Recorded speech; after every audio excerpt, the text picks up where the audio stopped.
এই গরমের দিনে টক ঝাল মিষ্টি আমের আচার খেতে কার না ভালো লাগে।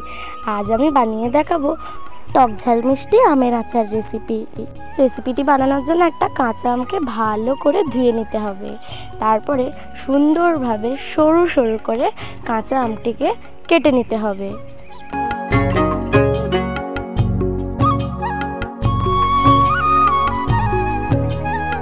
তারপরে উনান জ্বালিয়ে নেব, কড়া বসিয়ে নেব, দিয়ে দেব তেজপাতা, শুকনো লঙ্কা, ভালো করে নেড়ে নেব, দিয়ে দেব পানমৌরি, ভালো করে নাড়াচাড়া করব।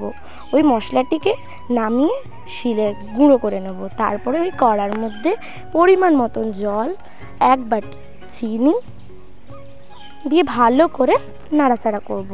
মশলাটি ভালো করে গুঁড়ো করে নেব। কেটে রাখা কাঁচা আম দিয়ে ভালো করে নাড়াচাড়া করব।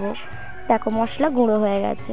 আর এদিকে দিয়ে দিলাম লবণ, লঙ্কা গুঁড়ো, ভালো করে নাড়াচাড়া করব। দেখো কত সুন্দর জেলি হয়ে গেছে। এর মধ্যে দিয়ে দেব ভাজা মশলা, দেওয়ার পর ভালো করে নাড়াচাড়া করে নেব।